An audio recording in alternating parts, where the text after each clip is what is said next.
back. Hour number 2 here. And we are laying down the law on 1250 AM ESPN San Antonio. I am your host, Steve Foster. And just like De La Soul coming up to the Formula One track for the United States Grand Prix, it is just me, myself, and I. Everybody is doing what they do on a Sunday. I want to tell you, third round of the AT&T Championship over at the JW Marriott, y'all. Tee times have already commenced. And the leaders, with Marco Dawson up by 1, he is going to tee off at 1:10 p.m. over at the Oaks course. Right now, you have already Tom Kite, Ben Crenshaw, Mark Kakavecchia, Gil Morgan, and a whole Bob Tway and Stephen Ames just teed off. Colin Montgomery getting ready to go at 10:10. So just wanted you to know you can get out there and see some great golf for some great prices.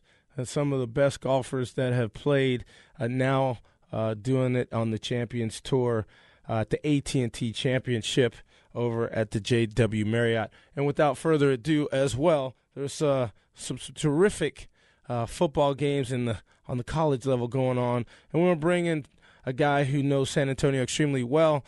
You can see him now on the SEC Network. A friend of mine and the show, Peter Burns. Peter, welcome. What's going on, Mr. Foster? That's actually a pretty good leaderboard out there at the AT&T Championship, man. Tom Kite, Crenshaw, got some Texas boys representing there in San Antonio pretty well. Yeah, you know, you don't think about it, but some of the guys in these championship tour events, man, were guys that, 15, 20 years ago, were the guys. And you can just stroll out there. They're very friendly. Of course, they're competing. The purse is almost $2 million. So they're definitely out there hitting that ball, looking to make birdie or better. And I've seen that aces have been made on the course. I have never had a hole-in-one. But one day, someday, besides the ones with the windmill, Peter Burns, will I be able to be that proficient?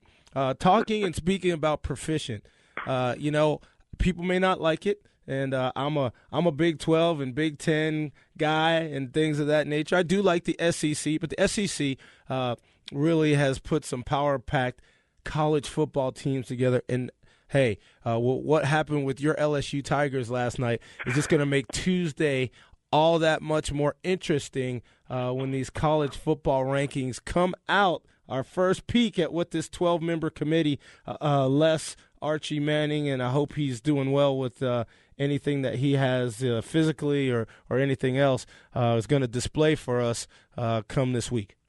Well, you're definitely going to see, Mississippi State, them winning in Lexington. A lot of people go, yeah, it was just Kentucky, but Kentucky is an upstart team. Mark Stoops got some good players on there, some really good playmakers, really, an athletic team. So, people will go ahead and look, hey, 45-31, not that impressive, but still to go on the road against Kentucky, I think that was a good win. So you're definitely going to see Mississippi State up there. You're going to see Florida State, obviously, just because they're undefeated. They won all of it last year, and they don't play anybody.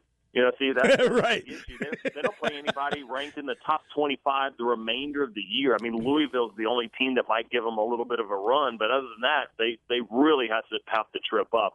And you'll see Alabama. Alabama came into Tennessee in Knoxville last night, and they played solid. In fact, they were up. If I want to say, like 27-0. Right. Kind of, took their foot off the gas a little bit and let Tennessee back in that ball game. So it wasn't as close as the final score indicated. But so you'll see Alabama, you'll see Mississippi State, and you'll probably see, at that point, you'll probably see Auburn kind of just creeping up in there. Even though I think that they'll eventually lose another game coming up. I'm not sold on the Auburn Tigers. Right, we're talking with Peter Burns, now in-studio host for the SEC Network. I love the picture with your mom. You talk about, and I love my mom.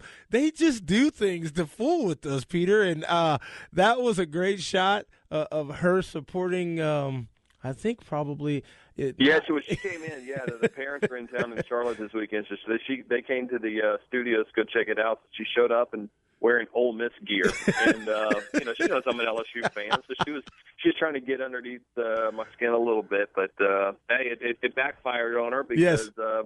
Listen, LSU is a weird team right now. They were searching for an identity a couple of weeks ago, and now they found that hey, they got one of the best offensive lines in the SEC. They can run the ball, and they play good defense. Let's not try to pass it, all over the map because they've got some quarterback issues, and that's just the issue with the SEC. I mean, there's not hardly any easy games in the SEC, and Ole Miss found out the hard way last night. Yeah, I thought it was poor clock management. If you're going to kick the ball and you know your field goal kicker's better at 42 than 47, why don't you just spike the ball on third down, kill the clock, and bring out your specialist? Well, that's the issue about Bo Wallace. Bo Wallace, there's the big thing that we've always had in the SEC is there's good Bo Wallace and there's bad Bo Wallace. Right. And which one's going to show up? And last year there was a lot of bad Bo Wallace, but this year, honestly, outside of the first quarter that he played against Boise State in the opener for Ole Miss, where he threw 3 interceptions, other than that, he's been nails. I mean, he was incredible. 3 touchdowns, no interceptions, only a couple incompletions against Bama when they ended up defeating Alabama earlier this year. But the thing with Bo Wallace is Wallace wants to be the hero. And the LSU crowd was getting into him last night, and he kept looking back at and mouthing off to him and telling him to shush. And you can't do that as a quarterback, right? Because at that point you're going to try to make a play that you don't necessarily need to have to win a ball game. And, of course, that's what ended up happening last night when he threw the deep pass that got intercepted and iced the game for LSU. Yeah, and Peter, he didn't need to do that. If the kicker was going to come out, somebody should have just said spike the ball. So, boom, you had 9 seconds. You spike the ball. It's 3rd and 2. Boom, now it's 4th and 2. You have a new play clock. You bring out your kicker, and he kicks a 42, 43-yarder because you spiked the ball. I was just dumbfounded. I was lost. I'm like, well, that's a compliment. So is Hugh Freeze, their head coach. I mean, if you looked at him, he goes, "What are you doing?" And that's the deal that Hugh Freeze has always struggled with. Bo Wallace. Bo Wallace has a ton of talent. He might be one of the most talented quarterbacks. I mean, he had started 33 games in the SEC, which is just a ton because there's a lot of young quarterbacks in that conference right now. So he's by far the most tenured, but he always seems to kind of make a big mistake. And, unfortunately for Ole Miss fans, it happened at the worst possible time. It absolutely did. Tell us this, Peter Burns. Dak Prescott in a walking boot. Does that pose problems for the Mississippi State Bulldogs? Or I mean, there's no doubt. I mean, Dak Prescott got banged up early in that game, and he kept playing on that bum ankle for the entire time. You could tell they tried to run a couple of plays for him just to get a yard because they used him kind of like how Tim Tebow was used back with Florida. So a mobile quarterback and Prescott can pass it. So I mean, there's no doubt that that's an issue looking into the big game they got coming up at home against Arkansas. But then the week after they get UT Martin. So Arkansas, I mean, they've lost 16 straight SEC games, but they are just a damn solid program. Yes. I mean, Garrett Bielema has got those guys playing some good football right now. So the whole month of November is going to be crazy when you start looking at how many of these SEC schools are going to start cannibalizing each other. Right. And again, I have to just say it is, I don't know top to bottom, Peter Burns, but it is probably the most powerful conference that we had. I would have loved to have kept the Big 12 with Nebraska and Missouri and A&M.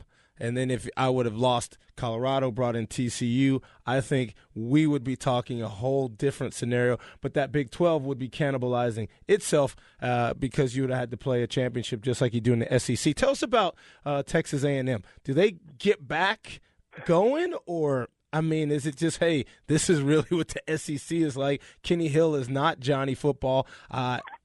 The solid assignment play is not as interesting as the make it up, scramble, and run 40 yards Johnny Football, and you're not going to win in this SEC West with just precision and assignment because the players are just so good. Well, the thing is, someone has been unbelievable recruiting, and his offense has been fantastic. Right. Problem is he's got to learn how to play some defense. I mean, they need a defensive coordinator down there. They have schemes. It's not because he can't get the athletes.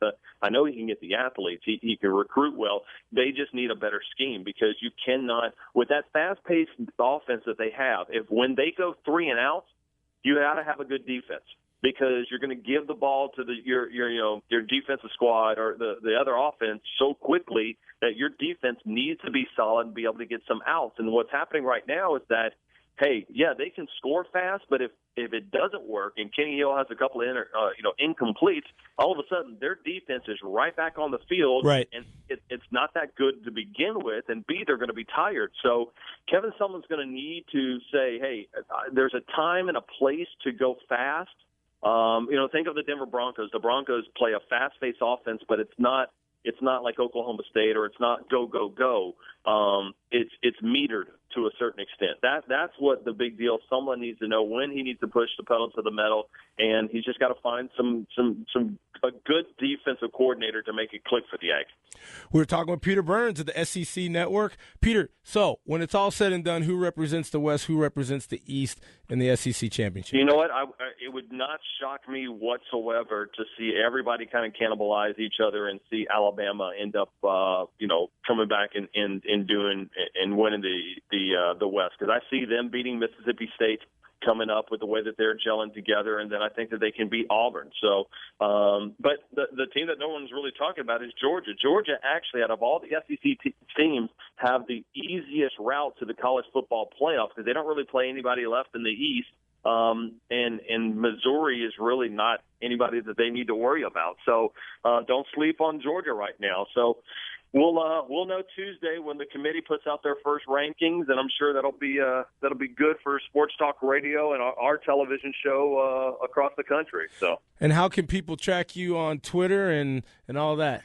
Yeah, man, easy. Peter Burns ESPN is the Twitter account, and then check us out on SEC Network. So we're out.